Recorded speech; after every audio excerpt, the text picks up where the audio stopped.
ਸ਼ਲੋਕ ਮਹੱਲਾ ਪਹਿਲਾ।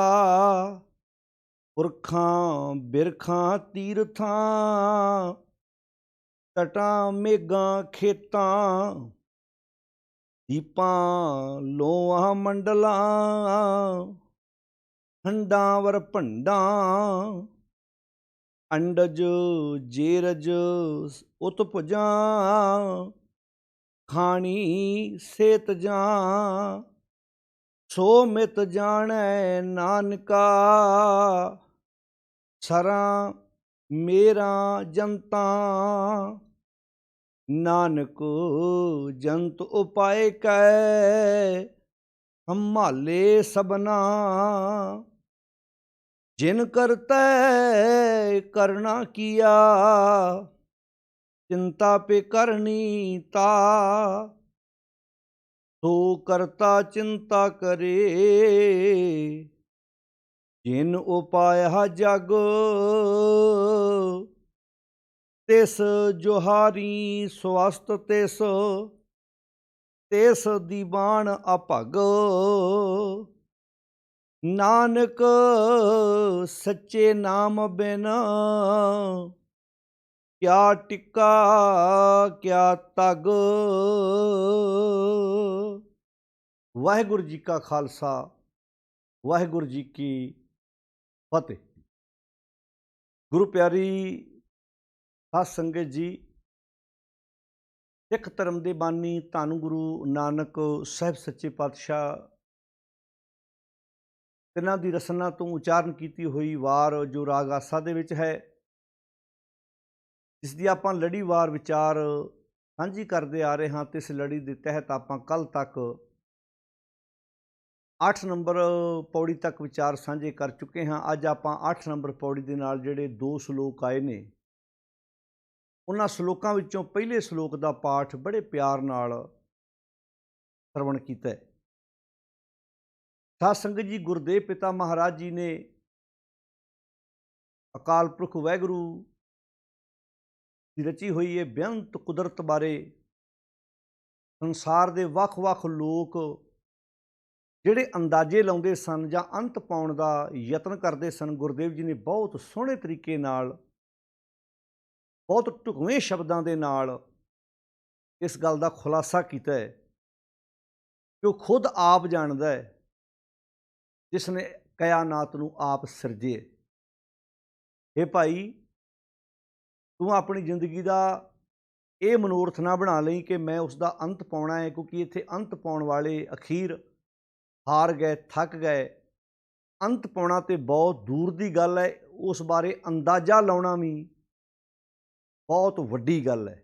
ਇੱਕ ਹੁੰਦਾ ਨਾ ਅੰਤ ਪਾਲਣਾ, ਪ੍ਰੋਪਰ ਵੀ ਦੱਸ ਦੇਣਾ ਵੀ ਇੰਨਾ ਹੈ। ਇੱਕ ਹੁੰਦਾ ਉਹਦੇ ਲਾਗੇ ਸਾਗੇ ਅੰਦਾਜ਼ਾ ਲਾ ਦੇਣਾ, ਵੀ ਅੰਦਾਜ਼ਾ ਜਾਂ ਕਹਿ ਦੇਣਾ ਵੀ ਇੰਨਾ ਕੁ ਹੋ ਸਕਦਾ ਹੈ। ਕਹਿੰਦੇ ਉਹਦੇ ਬਾਰੇ ਅੰਦਾਜ਼ਾ ਲਾਉਣਾ ਵੀ ਮਨੁੱਖੀ ਮਨ ਤੋਂ ਬਾਹਰ ਦੀ ਗੱਲ ਹੈ। ਤਾਂ ਸਾਰੀ ਬਾਣੀ ਦੁਆਰਾ ਸਾਨੂੰ ਗੁਰਦੇਵ ਜੀ ਨੇ ਬਹੁਤ ਸੋਹਣੇ ਤਰੀਕੇ ਨਾਲ ਜੋ ਭਰਮ ਜਾਲ ਪਾਇਆ ਹੋਇਆ ਸੀ, ਉਹਦੇ ਵਿੱਚੋਂ ਸਾਨੂੰ ਬਾਹਰ ਕੱਢਣ ਦਾ ਗੁਰਦੇਵ ਜੀ ਨੇ ਬਹੁਤ ਸੋਹਣਾ ਯਤਨ ਕੀਤਾ ਹੈ।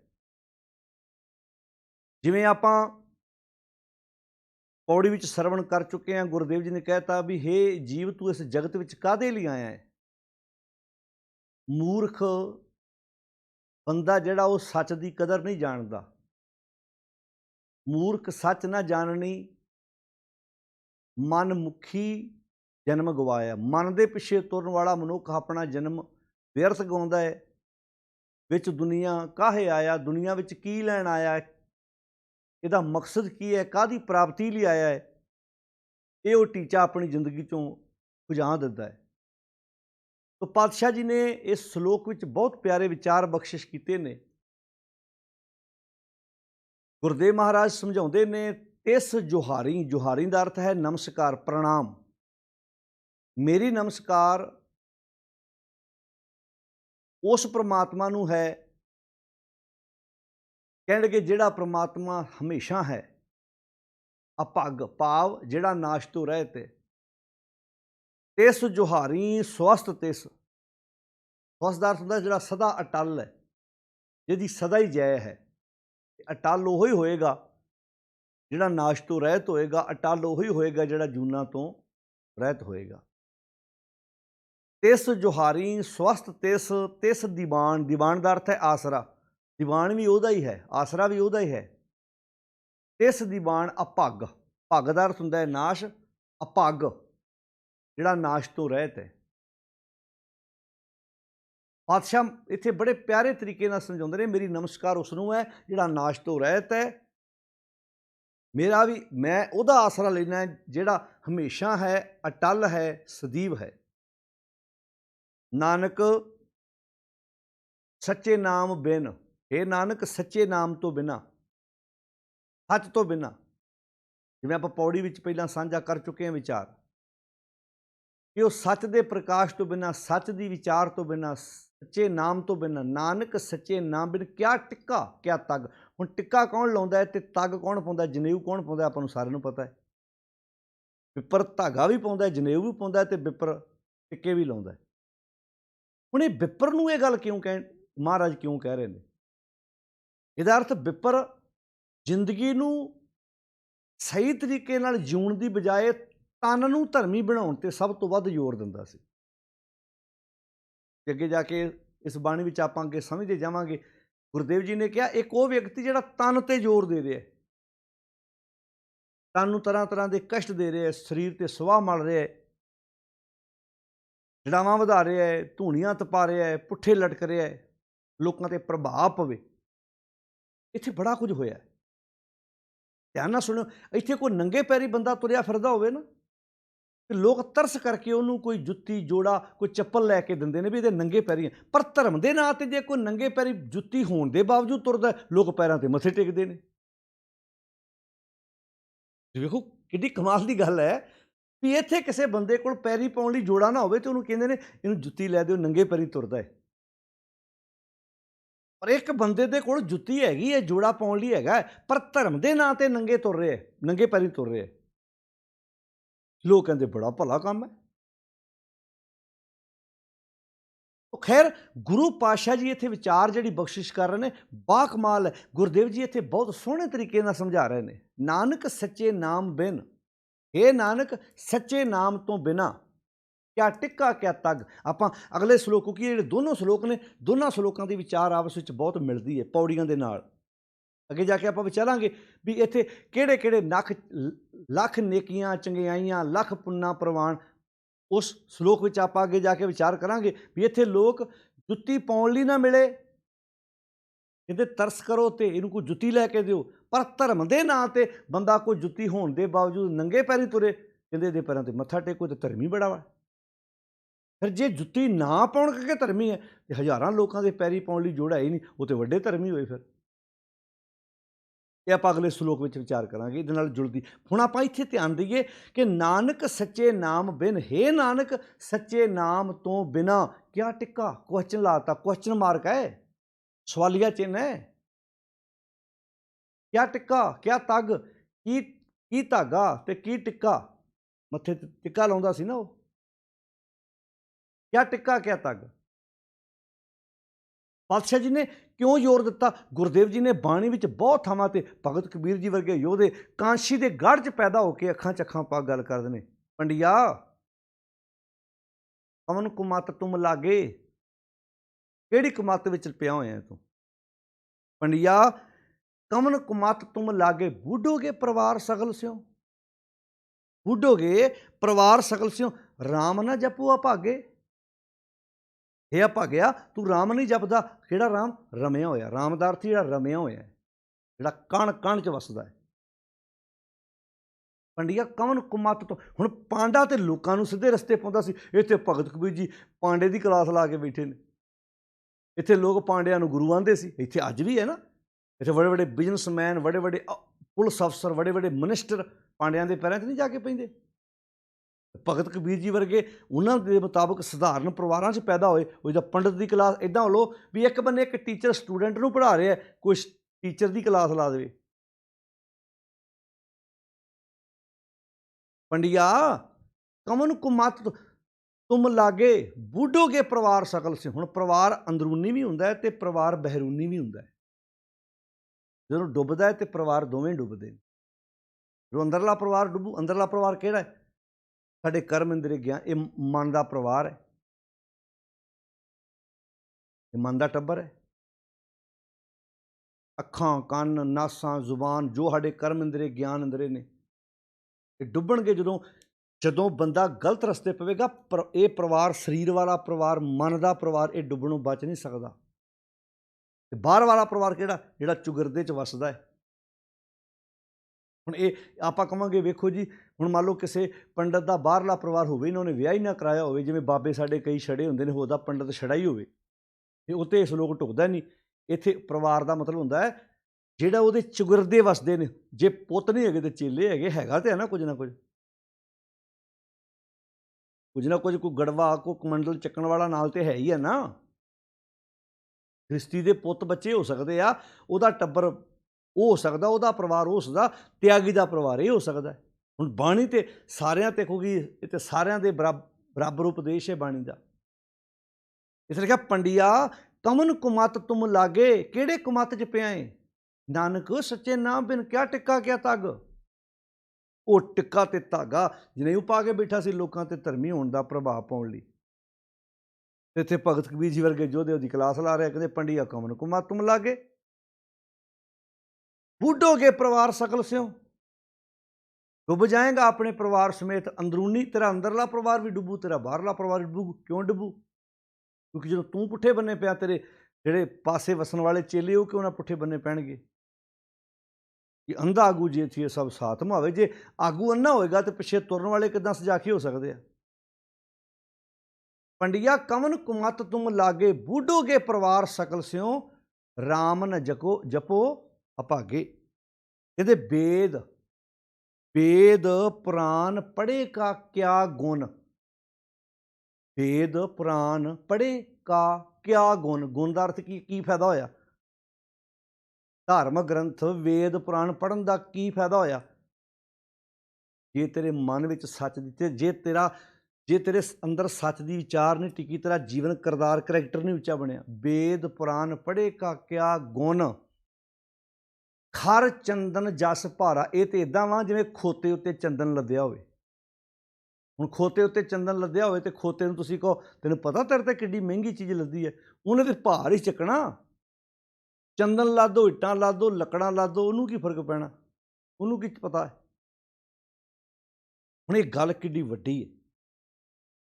ਕਿਸੇ ਦੇ ਧਾਰਮਿਕ ਅਕੀਦੇ ਤੇ ਹੁਣ ਜਿਹੜੇ ਸਾਡੇ ਅੱਜ ਕਹਿੰਦੇ ਆ ਨਾ, ਦੇਖੋ ਸ਼ਰਧਾ ਹੋਣੀ ਚਾਹੀਦੀ ਹੈ ਜੀ। ਮਾੜੀ ਜੀ ਕੋਈ ਗੁਰਮਤ ਦੀ ਗੱਲ ਕਰੀਏ ਨਾ, ਕਈ ਪੱਗਾਂ ਵਾਲੇ ਬ੍ਰਾਹਮਣ ਪਿੱਟ ਸਿਆਪਾ ਪੜ੍ਹਦੇ, ਨਹੀਂ ਜੀ ਗੁਰੂ ਘਰ ਨਾਲੋਂ ਤੋੜਨਾ ਨਹੀਂ ਚਾਹੀਦਾ, ਜੋੜਨਾ ਚਾਹੀਦਾ ਹੈ।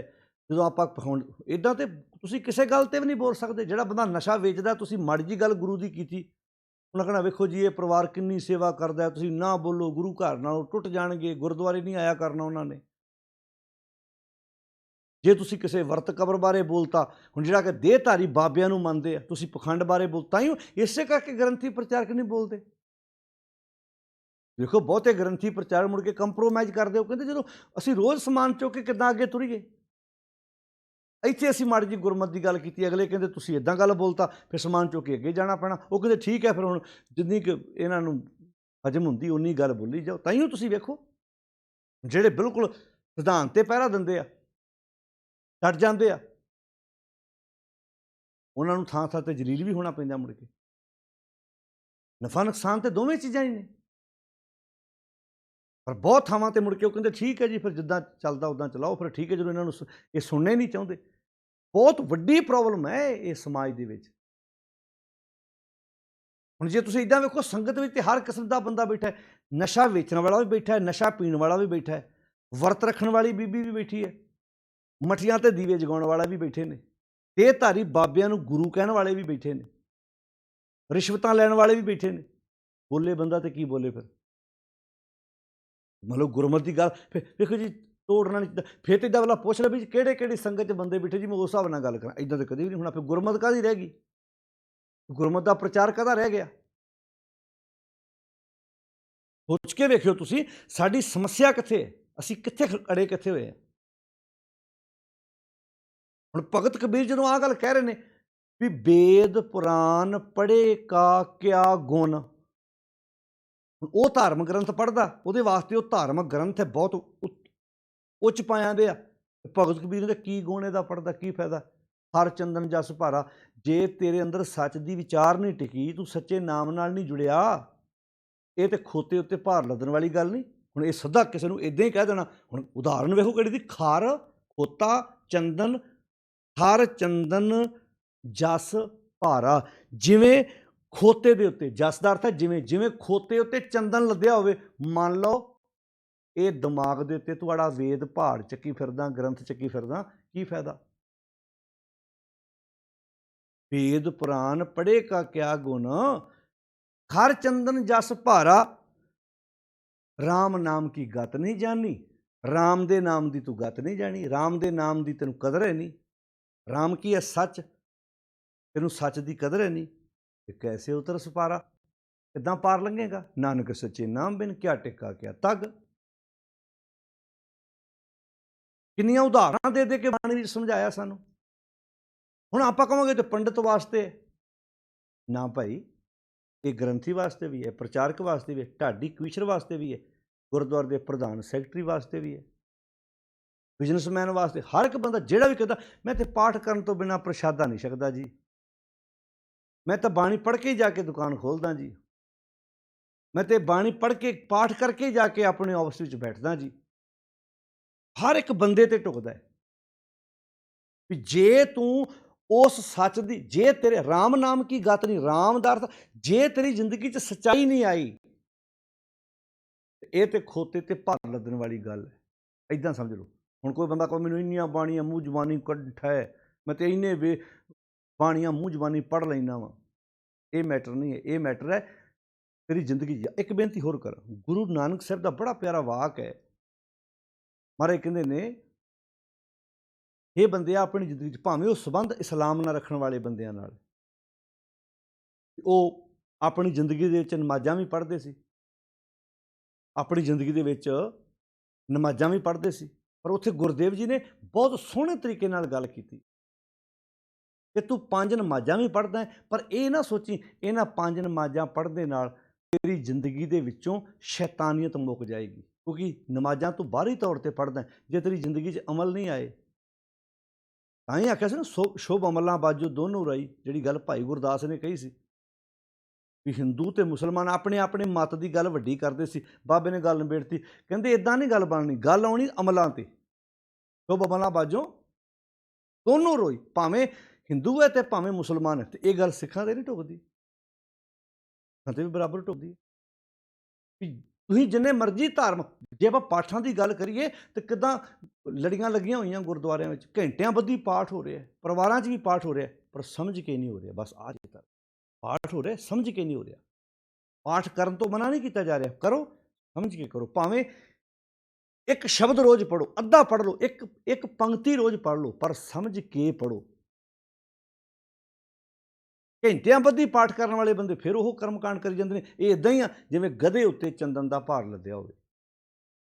ਜੇ ਗੱਲ ਇਹ ਭਗਤ ਕਬੀਰ ਜੀ ਉਹਨੂੰ ਕਹਿੰਦੇ ਨੇ, ਪੰਡਿਆ ਕਮਨ ਕੁਮਾਤੁਮ ਲਾਗੇ, ਬੂਢੋਗੇ ਪਰਿਵਾਰ ਸਗਲ ਸਿਉ ਰਾਮ ਨ ਜਪੂ ਅਭਾਗੇ। वेद पुराण पढ़े का क्या गुण, खर चंदन जस भारा। राम नाम की गत नहीं जानी, कैसे उतर सपारा। ਇਹ ਜੇ ਬੋਦੀ ਵਾਲੇ ਤੇ ਢੁਕਦਾ ਹੈ, ਪੱਗ ਵਾਲੇ, ਪਰਨੇ ਵਾਲੇ, ਦਮਾਲੇ ਵਾਲੇ ਤੇ ਵੀ ਢੁਕਦਾ ਹੈ। ਜੇ ਧੋਤੀ ਵਾਲੇ ਤੇ ਢੁਕਦਾ ਹੈ, ਜਨੇਊ ਵਾਲੇ ਤੇ ਢੁਕਦਾ ਹੈ, ਤੇ ਕਸ਼ਹਿਰੇ ਕਿਰਪਾਨ ਵਾਲੇ ਤੇ ਵੀ ਉਨੀ ਗੱਲ ਢੁਕਦੀ ਹੈ। ਇੱਕ ਕੱਲ੍ਹ ਨੂੰ ਕਵੇ ਜੀ ਕੋਈ ਹਿੰਦੂਆਂ ਨੂੰ ਕਹਿਤਾ, ਬ੍ਰਾਹਮਣਾਂ ਨੂੰ ਕਹਿਤਾ, ਨਾ ਭਾਈ ਅਸੀਂ ਤੇ ਆਪਣੇ ਘਰ ਦੀ ਗੰਦਗੀ ਸਾਫ਼ ਕਰ ਰਹੇ ਹਾਂ। ਕਈਆਂ ਨੂੰ ਇਹ 'ਚ ਵੀ ਪ੍ਰੋਬਲਮ ਆ ਰਹੀ ਹੈ, ਨਾ ਬੋਲੋ ਇੱਦਾਂ ਦੀਆਂ ਗੱਲਾਂ। ਲੋਕ ਤੇ ਅੱਗੇ ਬੜੇ ਟੁੱਟੇ ਪਏ ਨੇ। ਪਖੰਡੀਆਂ ਨੂੰ ਜੋੜ ਕੇ ਕਰਨਾ ਵੀ ਕੀ ਆਪਾਂ?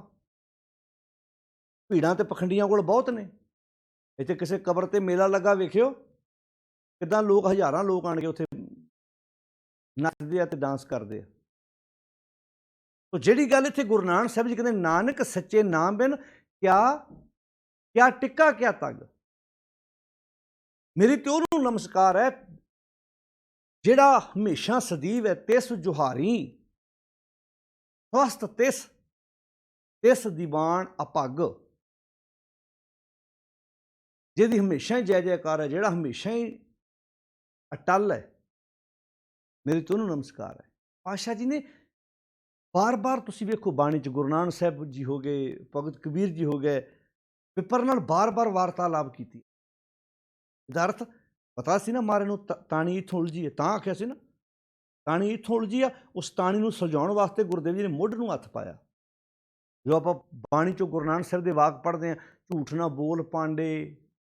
ਹੁਣ ਪਾਂਡੇ ਕੋਲ ਲੋਕੀ ਜਾਂਦੇ ਸੀ ਸੱਚ ਸਿੱਖਣ ਲਈ, ਬਾਬਾ ਪਾਂਡੇ ਦੀ ਕਲਾਸ ਲਾ ਕੇ ਬੈਠਾ ਉੱਥੇ। ਭਗਤ ਕਬੀਰ ਜੀ ਪਾਂਡੇ ਨੂੰ ਕਹਿੰਦੇ ਪੰਡਿਆ ਕਵਨ ਕੁਮਾਤਮ ਲਾਗੇ। ਤੇ ਇਸੇ ਕਰਕੇ ਗੁਰੂ ਨਾਨਕ ਸਾਹਿਬ ਭਗਤ ਕਬੀਰ ਦੀ ਬਾਣੀ ਲੈ ਕੇ ਆਏ ਨਾ, ਵਿਚਾਰ ਮਿਲਦੀ ਸੀ।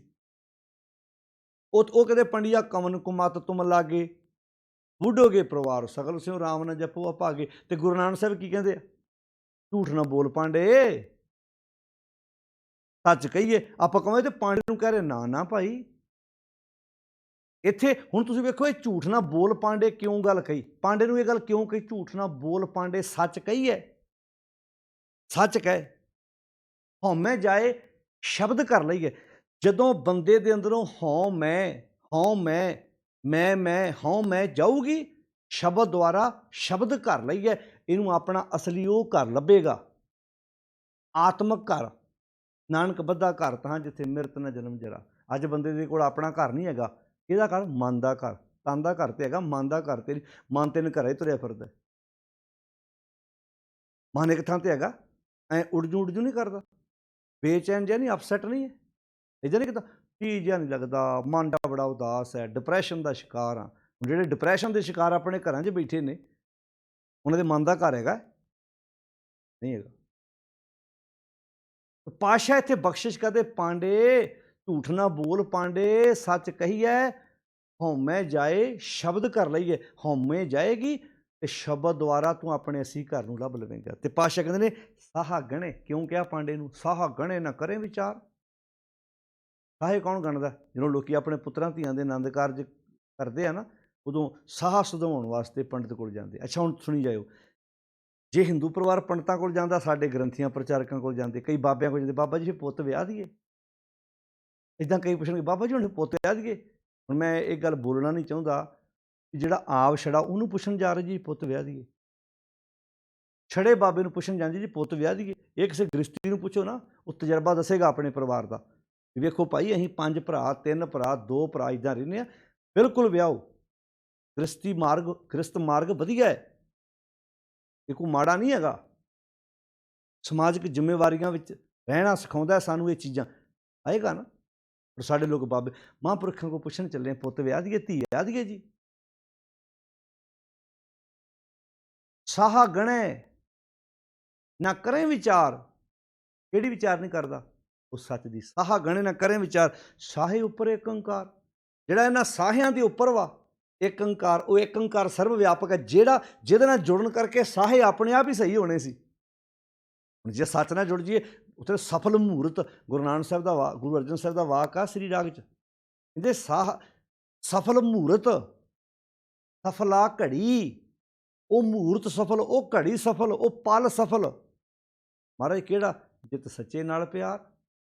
ਜਦੋਂ ਤੁਹਾਡਾ ਸੱਚ ਨਾਲ ਸੰਬੰਧ ਜੁੜ ਜਾਏ, ਮਹੂਰਤ ਕਢਾਉਣ ਦੀ ਲੋੜ ਹੀ ਨਹੀਂ। ਸਭ ਤੋਂ ਵਧੀਆ ਮਹੂਰਤ ਉਹ ਆ ਬੰਦਿਆ। ਜ਼ਿੰਦਗੀ 'ਚ ਸਭ ਤੋਂ ਵਧੀਆ ਦਿਨ ਤੇਰੇ ਲਈ ਪਤਾ ਕਿਹੜਾ? ਜਦੋਂ ਤੇਰੀ ਜ਼ਿੰਦਗੀ 'ਚ ਸੱਚਾਈ ਆ ਜਾਏ, ਉਹ ਦਿਨ ਤੇਰੇ ਲਈ ਸਭ ਤੋਂ ਵਧੀਆ। ਸਫਲ ਮਹੂਰਤ, ਸਫਲਾ ਘੜੀ, ਜਿਤ ਸੱਚੇ ਨਾਲ ਪਿਆਰ। ਦੁੱਖ ਸੰਤਾਪ ਨਾ ਲੱਗੇ, ਜਿਸ ਹਰ ਕਾ ਨਾਮ ਅੰਧਾਰ। ਜਿਹਨੇ ਸੱਚ ਦੇ ਨਾਮ ਨੂੰ ਆਧਾਰ ਬਣਾ ਲਿਆ। ਸਾਹਾ ਗਣੇ ਨਾ ਕਰੇ ਵਿਚਾਰ, ਸਾਹੇ ਉੱਪਰ ਏਕ ਓਂਕਾਰ। ਗੁਰ ਮਿਲ, ਜਿਸ ਗੁਰ ਮਿਲੈ ਸੋਈ ਬਿਧ ਜਾਣੈ। ਜਿਹੜਾ ਗੁਰੂ ਨੂੰ ਮਿਲ ਪੈਂਦਾ, ਜਿਹੜਾ ਗੁਰੂ ਨਾਲ ਸਾਂਝ ਪਾ ਲੈਂਦਾ, ਉਹ ਬਿਧ ਜਾਣ ਲੈਂਦਾ। ਫਿਰ ਕਿਹੜੀ? ਕਿ ਸਾਹਾ ਸਫਲ ਕਿੱਦਾਂ ਕਰਨਾ ਹੈ, ਸਾਹਾ ਵਧੀਆ ਕਿੱਦਾਂ ਬਣਾਉਣਾ ਹੈ। ਜਿਸ ਗੁਰ ਮਿਲੈ ਸੋਈ ਬਿਧ ਜਾਣੈ, ਗੁਰਮਤਿ ਹੋਏ ਤਾਂ ਹੁਕਮ ਪਛਾਣੈ। ਗੁਰੂ ਦੀ ਜਦੋਂ ਮੱਤ ਆਉਂਦੀ ਹੈ ਨਾ, ਉਹਨੂੰ ਹੁਕਮ ਦੀ ਸਮਝ ਆ ਜਾਂਦੀ ਹੈ ਵੀ ਸਾਹੇ ਸਹੀ ਕਿੱਦਾਂ ਬਣਦੇ ਆ। ਉਹਦੀ ਰਜਾ 'ਚ ਤੁਰ ਕੇ ਸਾਹਾ ਆਪਣੇ ਆਪ ਸਹੀ ਬਣ ਜਾਣਾ। ਇਸ ਕਰਕੇ ਝੂਠ ਨਾ ਬੋਲ ਪਾਂਡੇ, ਸੱਚ ਕਹੀਏ। ਹਉਮੈ ਜਾਏ ਸ਼ਬਦ ਕਰ ਲਈਏ। ਫਿਰ ਅੱਗੇ ਕਹਿੰਦੇ ਗਣ ਗਣ ਗਣ ਗਣ ਗਣ ਗਣ ਜੋਤਕ ਕਾਂਡੀ ਕੀਨੀ। ਇੱਦਾਂ ਗਿਣ ਗਿਣ ਕੇ, ਇੱਦਾਂ ਪੱਤਰੀਆਂ ਵਾਚ ਕੇ, ਤੂੰ ਇੱਦਾਂ ਗ੍ਰੰਥ ਪੜ੍ਹ ਕੇ, ਗਣ ਗਣ ਜੋਤਕ ਕਾਂਡੀ ਕੀਨੀ। ਪੜ੍ਹਿਆ ਸੁਣਾ ਮੈਂ ਤਤ ਨਾ ਚੀਨੀ। ਨਾਨਕ ਸੱਚੇ ਨਾਮ ਬਿਨ ਕਿਆ ਟਿੱਕਾ ਕਿਆ ਤੱਗ। ਪੜ੍ਹੇ ਸੁਣਾ ਮੈਂ ਤਤ ਨਾ ਚੀਨੀ। ਅੱਗੇ ਕਹਿੰਦੇ ਨੇ ਸਭ ਸੇ ਉੱਪਰ ਗੁਰ ਸ਼ਬਦ ਵਿਚਾਰ। ਸਾਹਿਆਂ ਸਾਰਿਆਂ ਦੇ ਉੱਪਰ ਸਭ ਤੇ ਉੱਤੇ ਗੁਰੂ ਦੇ ਸ਼ਬਦ ਦੀ ਵਿਚਾਰ ਸੱਚ ਨਾਲ ਜੁੜਨਾ। ਹੋਰ ਕਥਨੀ ਬਦੋਂ ਨਾ ਸਗਲੀ ਸ਼ਾਰ। ਮੈਂ ਹੋਰ ਕੋਈ ਫਾਲਤੂ ਗੱਲ ਫਾਲਤੂ ਵਿਚਾਰ ਆਪਣੇ ਮਨ ਤੇ ਨਹੀਂ ਲੱਦਣ ਦਿੰਦਾ। ਮੇਰੇ ਵਾਸਤੇ ਸਭ ਤੋਂ ਉੱਤੇ ਗੁਰੂ ਦਾ ਸ਼ਬਦ ਹੈ, ਗੁਰੂ ਸ਼ਬਦ ਦੀ ਵਿਚਾਰ ਹੈ। ਨਾਨਕ ਸੱਚੇ ਨਾਮ ਬਿਨ ਕਿਆ ਟਿੱਕਾ ਕਿਆ ਤੱਕ। ਕਬੀਰ ਬਾਹਮਣ ਗੁਰੂ ਹੈ ਜਗਤ ਕਾ। ਇਹ ਜਗਤ ਦਾ ਗੁਰੂ ਹੋ ਸਕਦਾ, ਜਗਤ ਦੇ ਲੋਕ ਇਹਦੇ ਪਿੱਛੇ ਜਾ ਸਕਦੇ ਆ। ਇੱਥੇ ਹੁਣ ਬਾਹਮਣ ਇਕੱਲਾ ਬੋਧੀ ਧੋਤੀ ਵਾਲਾ ਨਹੀਂ, ਜਿਹੜੇ ਵੀ ਲੋਕ ਦੇਹਧਾਰੀਆਂ ਕੋਲ ਜਾਣ ਵਾਲੇ ਝੂਠ ਬੋਲਦੇ ਆ, ਅਸਲ ਦੇ ਵਾਸਤੇ ਵਿੱਚ ਉਹਨੂੰ ਗੁਰੂ ਹੀ ਕਹਿੰਦੇ ਹੋ। ਜਿਹਦੀ ਗੱਲ ਮੰਨਦੇ ਆ, ਜਿਹਦੀ ਗੱਲ ਸੁਣਦੇ, ਉਹਨੇ ਵਾਸਤੇ ਗੁਰੂ ਹੀ ਹੈ। ਗੁਰੂ ਗ੍ਰੰਥ ਸਾਹਿਬ ਦੀ ਗੱਲ ਤੇ ਹੁਣ ਜਿਹੜੇ ਟੀਚਰ ਨੇ ਜਿਹੜੀ ਕਿਤਾਬ ਚੋਂ ਪੜ੍ਹਾਇਆ ਹੈ, ਸਟੂਡੈਂਟ ਪੜ੍ਹਦਾ ਹੈ, ਜਿਹਦਾ ਸਿਲੇਬਸ ਲਾਗੂ ਆ, ਗੱਲ ਤੇ ਉਹੀ ਹੈ। ਸਿਲੇਬਸ ਲਾਗੂ ਕਿਹਦਾ ਹੈ? ਘਰਾਂ ਵਿੱਚ, ਪਰਿਵਾਰਾਂ ਵਿੱਚ ਇੱਥੇ ਇਕੱਲੀ ਕਿਸੇ ਬ੍ਰਾਹਮਣ ਪੰਡਤ ਦੀ ਗੱਲ ਨਹੀਂ ਹੋ ਰਹੀ। ਉਹਨਾਂ ਨਾਲੋਂ ਵੱਧ ਗੰਦ ਤੇ ਸਾਡੇ ਆਪਣਿਆਂ ਨੇ ਪਾਇਆ ਹੈ। ਇੱਥੇ ਪਾਤਸ਼ਾਹ ਜਿਹੜੀ ਕਹਿੰਦੇ ਨਾਨਕ ਸੱਚੇ ਨਾਮ ਬਿਨ ਕਿਆ ਟਿੱਕਾ ਕਿਆ ਤੱਕ। ਕਬੀਰ ਬਾਹਮਣ ਗੁਰੂ ਹੈ ਜਗਤ ਕਾ। ਉਹ ਟਿੱਕਾ ਤੇ ਜਨੇਊ ਪਾਉਂਦਾ ਸੀ ਨਾ। ਕਬੀਰ ਬਾਹਮਣ ਗੁਰੂ ਹੈ ਜਗਤ ਕਾ, ਭਗਤਨ ਕਾ ਗੁਰ ਨਾਹੀਂ। ਉਹ ਜਿਹੜੇ ਭਗਤ ਨੇ, ਭਗਤ ਕਿਹੜੇ ਆ? ਜਿਹੜੇ ਸੱਚ ਦੇ ਰਸਤੇ ਤੇ ਤੁਰਨ ਵਾਲੇ, ਉਹਨਾਂ ਦਾ ਗੁਰੂ ਨਹੀਂ ਹੋ ਸਕਦਾ। ਅਰਜ ਫਸ ਕੇ ਉਲਝ ਕੇ ਅਰਜ ਉਰਜ ਕੇ ਪਚ ਮੂਆ ਚਾਰੋਂ ਵੇਦੋਂ ਮਾਹੇ। ਇਹ ਕਿੱਦਾਂ ਗੁਰੂ ਹੋਦਾ? ਇਹ ਤੇ ਆਪ ਹੀ ਚਾਰ ਵੇਦਾਂ ਵਿੱਚ ਫਸ ਫੁਸ ਕੇ ਅਲਝ ਕੇ ਆਪਣਾ ਆਤਮਿਕ ਸਰਮਾਇਆ ਗਵਾ ਕੇ ਬੈਠਾ। ਇਹਦੇ ਕੋਲ ਤੇ ਆਪਣੇ ਕੋਲ ਹੀ ਆਨੰਦ ਹੈ ਨਹੀਂ। ਭਗਤ ਕਬੀਰ ਜੀ ਕਹਿੰਦੇ ਆ, ਇਹਦੇ ਕੋਲ ਤੇ ਆਪਣੇ ਕੋਲ ਆਨੰਦ ਨੇ। ਅਰਜ ਉਰਜ ਕੇ ਪਚ ਮੂਆ ਚਾਰੋਂ ਵੇਦੋਂ ਮਾਹੇ। ਇਹ ਤੇ ਚਾਰ ਵੇਦਾਂ ਦੇ ਦੱਸੇ ਹੋਏ ਕਰਮਕਾਂਡਾਂ ਵਿੱਚ ਹੀ ਉਲਝ ਕੇ ਰਹਿ ਗਿਆ। ਇਹਦੇ ਕੋਲ ਤੇ ਆਪਣਾ ਆਤਮਿਕ ਸਰਮਾਇਆ ਹੀ ਹੈ ਨਹੀਂ। ਇਹ ਗੁਰੂ ਦੁਨੀਆ ਦਾ ਹੋਦਾ, ਭਗਤਾਂ ਦਾ ਨਹੀਂ ਹੋਦਾ। ਪਰ ਅੱਜ ਵੇਖੋ ਦੁਨੀਆ ਕਿੱਦਾਂ। ਤਾਂ ਆਖਿਆ ਸੀ ਕਬੀਰ ਜੇ ਮਾਰਗ ਪੰਡਤ ਗਏ ਪਾਛੇ ਪਰੀ ਵਹੀਰ। ਜੇ ਮਾਰਗ ਪੰਡਤ ਗਏ, ਜਿੱਧਰ ਪੰਡਤ ਮੀਨਿੰਗ ਕੀ ਸੀ? ਜਿਹੜੇ ਪਖੰਡੀ ਕਰਮਕਾਂਡੀ ਰਸਤੇ ਤੇ ਤੁਰਨ ਵਾਲੇ, ਉਹਨਾਂ ਦੇ ਆਗੂ। ਮਾਰਗ ਕਿਹੜਾ ਸੀ? ਉਹ ਦੱਸਦੇ ਸੀ ਤੀਰਥਾਂ ਤੇ ਨਾਓ, ਇੱਥੇ ਦਾਨ ਕਰੋ, ਇੱਥੇ ਪੁੰਨ ਕਰੋ, ਇੱਥੇ ਆਹ ਕੰਮ ਕਰੋ, ਲੋਕਾਂ ਨੂੰ ਆਹ ਰਸਤਾ ਸੌਖਾ ਲੱਗਾ। ਕਬੀਰ ਜੇ ਮਾਰਗ ਪੰਡਤ ਗਏ ਪਾਛੇ ਪਰੀ ਵਹੀਰ। ਵੀਰਾਂ ਦੀਆਂ ਵੀਰਾਂ ਤੁਰ ਪਈਆਂ ਉਸ ਬੰਨੇ। ਪਰ ਇੱਕ ਅਵਘਟ ਘਾਟੀ ਰਾਮ ਦੀ, ਇੱਕ ਔਖੀ ਘਾਟੀ ਸੀ ਰਾਮ ਦੀ, ਸੱਚ ਬੰਨੇ ਤੁਰਨ ਵਾਲੀ। ਨਾਨਕ ਸੱਚੇ ਨਾਮ ਬਿਨ ਕਿਆ ਟਿੱਕਾ ਕਿਆ ਤੱਕ। ਨਾਨਕ ਸੱਚੇ ਨਾਮ ਬਿਨ ਕਿਆ ਟਿੱਕਾ ਕਿਆ ਤੱਕ। ਕਬੀਰ ਜੇ ਮਾਰਗ ਪੰਡਤ ਗਏ ਪਾਛੇ ਪਰੀ ਵਹੀਰ। ਇੱਕ ਅਵਘਟ ਘਾਟੀ ਰਾਮ ਕੀ ਤੇ ਚੜ ਰਹੇ ਹੋ ਕਬੀਰ। ਕਬੀਰ ਤਾਂ ਉਸ ਬੰਨੇ ਤੁਰਿਆ ਜਿਸ ਬੰਨੇ ਰਾਹ ਔਖਾ ਲੱਗਦਾ ਸੀ, ਲੋਕਾਂ ਨੂੰ ਰਾਹ ਸੌਖਾ ਲੱਗਦਾ ਸੀ, ਤੀਰਥਾਂ ਤੇ ਨਾ। ਅੱਜ ਸਾਡੇ ਤਾਂ ਹੀ ਵੇਖੋ ਨਾ, ਬੇਈਮਾਨੀ ਛੱਡਣੀ ਨਹੀਂ, ਮਹੀਨੇ ਬਾਅਦ ਸੰਗਰਾਂਦ ਤੇ ਮੱਥਾ ਟੇਕ ਆਓ। ਠੱਗੀਆਂ ਛੱਡਣੀਆਂ ਨਹੀਂ, ਪੁੰਨਿਆ ਨਾ ਆਓ। ਇਹ ਰਾਹ ਸੌਖਾ ਲੱਗਦਾ ਹੈ ਤੇ ਬੇਈਮਾਨੀ ਛੱਡਣੀ ਔਖੀ ਲੱਗਦੀ ਹੈ। ਹਫ਼ਤੇ ਬਾਅਦ ਕਿਸੇ ਗੁਰਦੁਆਰੇ ਮੱਥਾ ਟੇਕ ਆਓ ਜਾ ਕੇ, ਇਹ ਕੰਮ ਸੌਖਾ ਲੱਗਦਾ ਹੈ। ਵਾਲ ਛਾਲ ਕਪਟ ਠੱਗੀਆਂ ਬੇਈਮਾਨੀਆਂ ਲੁੱਟ ਖਸੁੱਟ ਜ਼ਿੰਦਗੀ ਨੂੰ ਸਵਾਰਨਾ ਔਖਾ ਲੱਗਦਾ ਹੈ। ਪੈਰਾਂ ਦੀ ਖਾਕ ਚੁੱਕ ਕੇ ਜਿਹਨੂੰ ਚਰਨ ਧੂੜ ਕਹਿੰਦੇ, ਉਹ ਲਾਉਣੀ ਮੱਥੇ ਨੂੰ ਸੌਖੀ ਲੱਗਦੀ ਹੈ। ਗੁਰੂ ਦੇ ਰਸਤੇ ਤੇ ਤੁਰਨ ਵਾਲੀ ਜਿਹੜੀ ਚਰਨ ਧੂੜ ਹੈ ਉਹ ਔਖੀ ਲੱਗਦੀ ਹੈ। ਗੁਰੂ ਦੇ ਰਸਤੇ ਤੇ ਤੁਰਨਾ ਹੀ ਅਸਲ 'ਚ ਚਰਨ ਧੂੜ ਹੈ। ਚਰਨ ਸ਼ਬਦ ਹੈ, ਸ਼ਬਦ ਨੂੰ ਜ਼ਿੰਦਗੀ 'ਚ ਕਮਾਉਣਾ ਹੀ ਗੁਰੂ ਦੇ ਚਰਨਾਂ ਦੀ ਖਾਕ ਲਾਉਣੀ ਆਪਣੇ ਮੱਥੇ। ਇੱਥੇ ਪਾਤਸ਼ਾਹ ਕਹਿੰਦੇ ਨੇ ਤਿਸ ਜੁਹਾਰੀ ਮੇਰੀ ਨਮਸਕਾਰ ਉਹਨੂੰ ਹੈ, ਤਿਸ ਜੁਹਾਰੀ ਸਵਸਤ ਤਿਸ ਦੀਵਾਨ ਅਪੱਗ। ਨਾਨਕ ਸੱਚੇ ਨਾਮ ਬਿਨ ਕਿਆ ਟਿੱਕਾ। ਪਾਤਸ਼ਾਹ ਤੁਸੀਂ ਕੀ ਸਮਝਾਉਣਾ ਚਾਹੁੰਦੇ ਇਸ ਲੋਕ ਤੇ? ਪਾਤਸ਼ਾਹ ਇਸ ਲੋਕ ਨੂੰ ਧਿਆਨ ਨਾਲ ਸੁਣੋ, ਸਮਝੋ ਕਿ ਕਿੰਨੀ ਪਿਆਰੀ ਗੱਲ। ਉੱਤੋਂ ਸ਼ੁਰੂ ਕੀਤਾ ਪੁਰਖਾਂ, ਬਹੁਵਚਨ ਸ਼ਬਦ ਹੈ। ਪੁਰਖਾਂ ਬਿਰਖਾਂ ਤੀਰਥਾਂ ਤਟਾਂ ਮੇਘਾਂ ਖੇਤਾਂ। ਪੁਰਖ ਮਨੁੱਖ, ਰੁੱਖ ਤੀਰਥ ਤਟਾਂ ਨਦੀਆਂ, ਮੇਘਾਂ ਬੱਦਲ ਖੇਤਾਂ। ਇਹਨਾਂ ਸਾਰਿਆਂ ਦਾ ਨਾਮ ਲੈਤਾ, ਬੱਦਲ ਖੇਤ ਸਭ। ਪਾਤਸ਼ਾਹ ਕਹਿੰਦੇ ਦੀਪਾਂ ਲੋਆਂ ਮੰਡਲਾਂ, ਦੀਪ ਲੋ ਮੰਡਲ ਖੰਡਾਂ ਵਰ ਭੰਡਾਂ, ਖੰਡ ਵਰ ਭੰਡ, ਅੰਡਜ ਜੇਰਜ ਸੇਤਜ ਉਤਪਜ। ਇਹ ਚਾਰ ਖਾਣੀਆਂ ਮੰਨੀਆਂ ਗਈਆਂ ਨੇ। ਜੇਰ ਰਾਹੀਂ ਪੈਦਾ ਜਿਹੜੇ ਜੀਵ ਹੁੰਦੇ ਨੇ, ਆਂਡੇ ਰਾਹੀਂ ਪੈਦਾ ਹੁੰਦੇ ਨੇ। ਉਤਪਜ ਜਿਹੜੀ ਬਨਸਪਤੀ ਉਗਦੀ ਹੈ। ਸੇਤ ਜਿਹੜੇ ਪਸੀਨੇ ਰਾਹੀਂ ਉਗਦੇ ਨੇ, ਪਸੀਨੇ ਰਾਹੀਂ ਜਿਹੜੇ ਜੀਵਾਂ ਦਾ ਜਨਮ ਹੁੰਦਾ ਹੈ। ਪਸੀਨੇ 'ਚ ਹੁਣ ਜੂਆਂ ਪਸੀਨੇ 'ਚੋਂ ਪੈਦਾ ਹੁੰਦੀਆਂ ਨੇ। ਧਰਤੀ 'ਚੋਂ ਉੱਗਣ ਵਾਲੀ ਜਿਹੜੀ ਹੈ ਉਤਪੁਜ, ਆਂਡੇ 'ਚੋਂ ਪੈਦਾ ਹੋਣ ਵਾਲੇ, ਜੇਰ 'ਚੋਂ ਪੈਦਾ ਹੋਣ ਵਾਲੇ। ਪਾਤਸ਼ਾਹ ਇੱਥੇ ਕਹਿੰਦੇ ਨੇ ਅੰਡਜ ਜੇਰਜ ਉਤਪੁਜਾਂ ਖਾਣੀ ਸੇਤਜਾਂ ਤੋ ਮਿਤ ਜਾਣੇ ਨਾਨਕਾ। ਇਹਨਾਂ ਦੇ ਬਾਰੇ, ਇਹਨਾਂ ਦੇ ਵਿਸਥਾਰ ਬਾਰੇ ਹੇ ਨਾਨਕ ਉਹ ਆਪ ਜਾਣਦਾ ਹੈ। ਸਰਾਂ, ਸਰੋਵਰਾਂ, ਮੇਰਾਂ, ਮੇਰ ਪਰਬਤਾਂ, ਜਨਤਾਂ ਜਨਤਾਂ ਬਾਰੇ ਉਹ ਸਿਰਫ ਆਪ ਜਾਣਦਾ। ਸੋ ਮਿਤ ਜਾਣੇ ਨਾਨਕਾ ਸਰਾਂ ਮੇਰਾਂ ਜਨਤਾਂ ਨਾਨਕ ਜੰਤੂ ਪਾਏ ਕੈ। ਇਹ ਨਾਨਕ ਜਿੰਨੇ ਵੀ ਜੀਵ ਜੰਤੂ ਉਹਨੇ ਪੈਦਾ ਕੀਤੇ ਸੰਭਾਲੇ ਸਭਨਾ। ਇਹ ਪੰਡਿਤ ਜੀ, हे ਬਿਪਰ ਜੀ, ਸਾਨੂੰ ਪ੍ਰਕਿਰਤੀ ਦੀ ਪੂਜਾ ਕਰਨ ਦੀ ਲੋੜ ਨਹੀਂ। ਜਿਸ ਬੰਨੇ ਤੂੰ ਮਨੁੱਖਤਾ ਨੂੰ ਉਲਝਾ ਰਿਹਾ, ਕਿਉਂਕਿ ਉਲਝਾਉਂਦਾ ਸੀ ਉਹ ਕਹਿੰਦਾ ਇੱਥੇ ਰੁੱਖ ਨੂੰ ਮੱਥਾ ਟੇਕੋ, ਇੱਥੇ ਇਹਨੂੰ ਪਾਣੀ ਪਾਓ, ਇੱਥੇ ਆਹ ਕਰਮ ਕਾਂਡ ਕਰੋ, ਇਸੇ ਬੰਨੇ ਉਲਝਾਤਾ। ਪਾਤਸ਼ਾਹ ਨੇ ਕਿਹਾ ਇਸ ਬੰਨੇ ਨਾ ਤੋਰ। ਇਹ ਜਿੰਨੀ ਪ੍ਰਕਿਰਤੀ ਉਹਨੇ ਪੈਦਾ ਕੀਤੀ ਹੈ, ਇਹਨੂੰ ਸਾਰਿਆਂ ਨੂੰ ਜੇ ਉਹਨੇ ਪੈਦਾ ਕੀਤਾ ਤੇ ਸੰਭਾਲਣਾ ਵੀ ਉਹ ਜਾਣਦਾ ਹੈ। ਸਾਡਾ ਕੰਮ ਇਹ ਹੈ ਅਸੀਂ ਆਪਣੀ ਜ਼ਿੰਦਗੀ 'ਚ ਉਹ ਸੱਚੇ ਗੁਣ ਲੈ ਕੇ ਆਈਏ ਕਿ ਅਸੀਂ ਸੱਚਿਆਰੇ ਦਾ ਰੂਹ ਬਣ ਸਕੀਏ।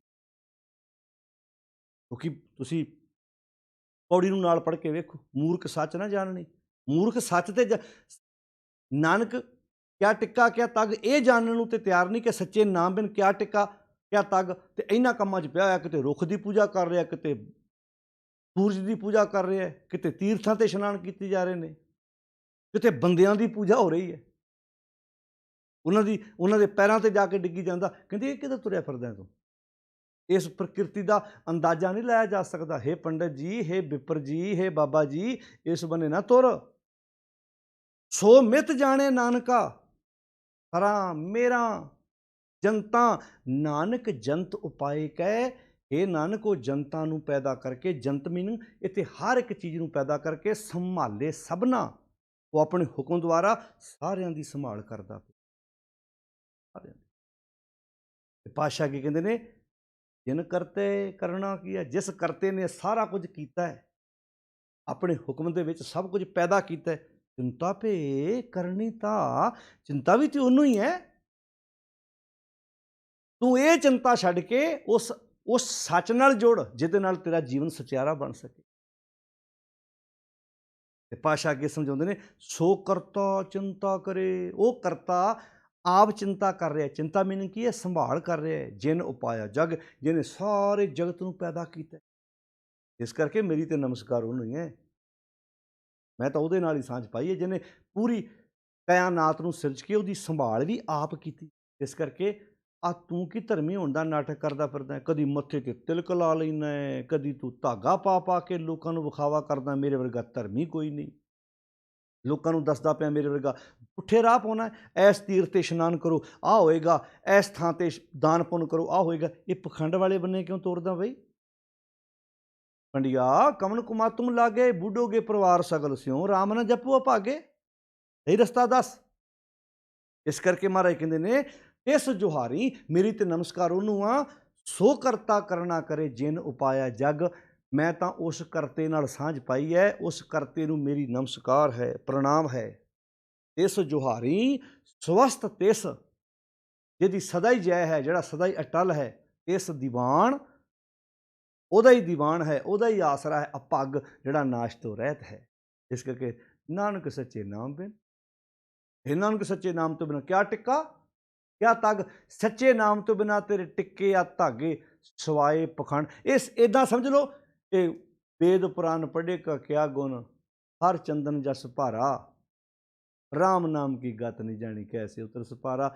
ਆ ਟਿੱਕਾ ਤੇਰੇ ਧਾਗੇ, ਜੇ ਤੇਰੀ ਜ਼ਿੰਦਗੀ 'ਚ ਕੁਆਲਿਟੀ ਨਹੀਂ, ਸੱਚ ਨਹੀਂ, ਗੁਣ ਨਹੀਂ, ਜੀਵਨ ਸਚਿਆਰਾ ਨਹੀਂ ਬਣਿਆ, ਇਹ ਗਧੇ ਤੇ ਭਾਰ ਲੱਦਣ ਵਾਲੀ ਗੱਲ ਹੈ। ਕਿਤੇ ਇਹ ਨਾ ਹੋਵੇ ਕਿ ਇਹ ਜਿਹੜੀ ਗੱਲ ਪਾਂਡੇ ਨੂੰ ਸਮਝਾਈ ਜਾ ਰਹੀ ਹੈ, ਆਪਣੇ ਵੱਲ ਵੀ ਮਾਰਿਓ ਧਿਆਨ। ਕਿਤੇ ਗਧਿਆਂ ਵਾਂਗੂ ਭਾਰੀ ਤੇ ਨਹੀਂ ਚੱਕ ਕੇ ਬੈਠੇ। ਸੱਚ ਦੀ ਵਿਚਾਰ ਤੋਂ ਕੋਹਾਂ ਦੂਰ ਤੇ ਨਹੀਂ। ਬਾਣੀ ਵੇਖੀ ਜਾਣੀ ਤੇਰੇ ਜੀਵਨ 'ਚੋਂ, ਬਾਣੀ ਵੇਖੀ ਜਾਣੀ ਤੇਰੇ ਇਰਦ ਗਿਰਦ ਵਸੇ ਮਾਹੌਲ 'ਚੋਂ।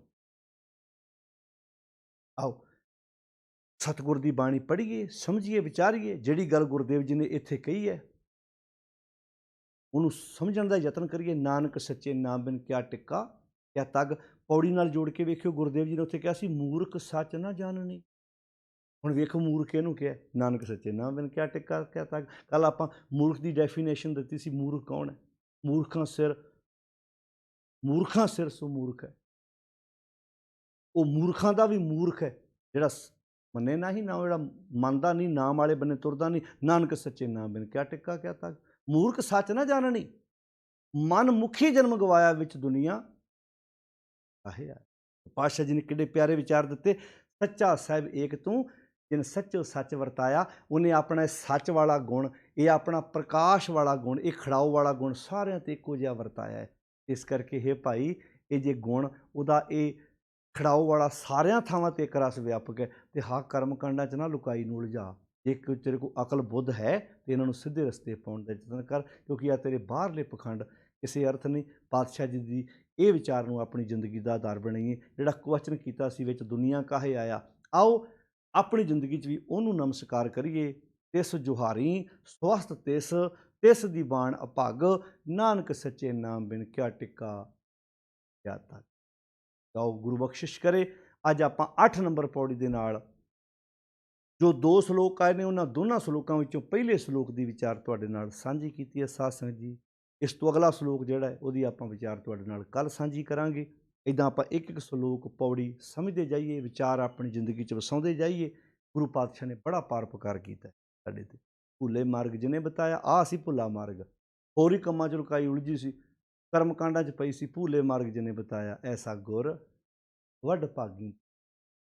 ਵੱਡੇ ਭਾਗ ਨੇ, ਗੁਰੂ ਨੂੰ ਮਿਲਣ ਨਾਲ ਵੱਡੇ ਭਾਗ ਬਣੇ ਨੇ ਕਿ ਸਾਨੂੰ ਇਹੋ ਜਿਹਾ ਗੁਰੂ ਮਿਲਿਆ ਜਿਹਨੇ ਸਾਡੀ ਕਿਸਮਤ, ਸਾਡੇ ਭਾਗ ਜਗਾ ਦਿੱਤੇ, ਸਾਨੂੰ ਸਹੀ ਰਸਤੇ ਪਾ ਦਿੱਤਾ। ਆਓ ਗੁਰੂ ਦੀ ਬਖਸ਼ਿਸ਼ ਦੇ ਪਾਤਰ ਬਣੀਏ, ਸਹਿਜ ਪਾਠ ਕਰੀਏ, ਨਸ਼ਿਆਂ ਤੋਂ ਰਹਿਤ ਹੋ ਕੇ ਸੋਹਣੇ ਸਮਾਜ ਨੂੰ ਸਿਰਜਣ ਵਿੱਚ ਆਪਣਾ ਯੋਗਦਾਨ। ਸਾਰਿਆਂ ਦਾ ਧੰਨਵਾਦ ਜੀ। ਵਾਹਿਗੁਰੂ ਜੀ ਕਾ ਖਾਲਸਾ, ਵਾਹਿਗੁਰੂ ਜੀ ਕੀ ਫਤਿਹ।